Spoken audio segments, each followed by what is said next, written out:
One day, while her spiritual director was visiting that great mystic and stigmatic, St. Gemma, who died in April of 1903, her relic is next to the tabernacle on the gospel side of the altar.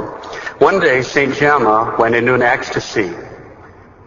And during this ecstasy, she asked our Lord for the conversion of an obstinate sinner, a high-ranking Freemason. Our Lord wouldn't hear of it. He told St. Gemma he has abused grace too much, he is hardened in his evil ways, and I have abandoned him. But St. Gemma wouldn't give up. Save him, Jesus, save him. Be good to him, Jesus. Don't say that to me.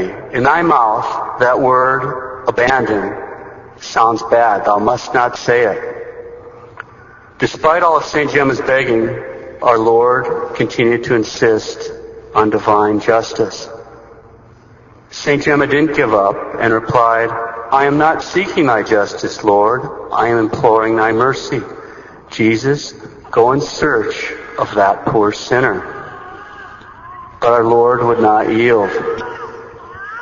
Then our Lord explained to St. Gemma in perfect detail all the evil deeds of that sinner, and added that for that sinner, the measure of sin had been filled up. But St. Gemma still didn't give up. She begged once more for the conversion of the Freemason, but our Lord remained inflexible. St. Gemma became quiet for a moment and then said, well, I am a sinner, and so I am unworthy that thou shouldst listen to me. But I'm going to go to your mother. Imagine saying no to thy mother. Surely thou cannot say no to her. And so St. Gemma turned to Our Lady. Her spiritual director recorded what happened next. Quote, Gemma, with a look of indescribable joy, exclaimed, He is saved. He is saved. And then she came out of the ecstasy. When it was over, having withdrawn to my room, with my mind engrossed by 1,000 thoughts, I suddenly heard a tap at my door. A strange gentleman, Father, has called and wishes to see you. I bade him come in. He threw himself at my feet sobbing and said, Father, hear my confession. Good Lord, I thought my heart would burst. It was Gemma's sinner, converted at that same hour. He accused himself of all that I had heard repeated by her in ecstasy. He had forgotten one thing only, and I was able to remind him of it.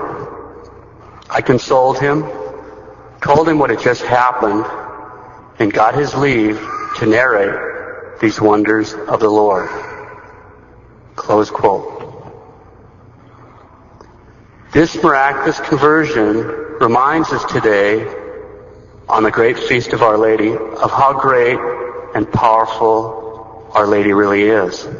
St. Gregory the Great used to say, quote, Nothing resists your power, O Mary, and your Son appears to be fulfilling a duty when he grants your prayers.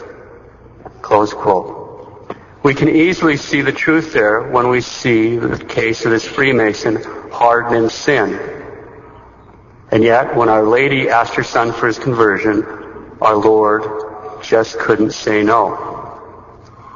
Just think of how incredibly powerful her intercession is. Our Lady's influence over our Lord is so great that great bishop and doctor of the Church, St. Hilary, says, quote, No matter how sinful one may have been, if he has devotion to Mary, it is impossible that he be lost. Close quote. No matter how sinful one may have been, if he has devotion to Our Lady, it is impossible that he will be lost. How can this be? St. Alphonsus explains, quote, Mary is our mother. And what mother would not deliver her son from a death sentence if it only depended on her asking the favor of the judge? And can we think that Mary, who loves those devoted to her with a mother's most tender love, will not deliver her own children from eternal death? when she can do that so easily? Close quote. Our Lady is the Mother of Mercy. She's our advocate and she's our hope. No matter how sinful we've been, if we have devotion to Our Lady, we can be confident of our salvation. So nothing should stop us from expressing that devotion. When we read the lives of the saints, examples of their devotion to Our Lady jump out from almost every page. What can we do? We can put an altar up in our house in honor of Our Lady, or a shrine in our yard. We can put flowers in front of her image or statue. We can wear her miraculous medal. We should say the 3 Hail Marys every morning and every night. We should be enrolled in her brown scapular, or better yet, the 5 scapulars. We definitely should say our rosary daily. All those are wonderful devotions. But today, we're going to talk about the best devotion. Before talking about this devotion, let's consider a few of the recommendations it has. Quote, reading this book was a decisive turning point in my life. This perfect devotion is indispensable to anyone who means to give himself without reserve to Christ and to the work of redemption. Pope John Paul II.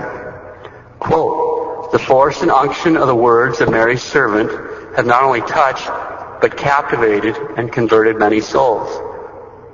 Pope Pius XII. Quote, I have practiced this devotion ever since my youth. Pope Pius XI. Quote, small in size, but of what great authority and what great sweetness. May it be spread evermore and still more, and rekindle in Christian spirit in souls in ever-growing numbers. Pope Benedict XV.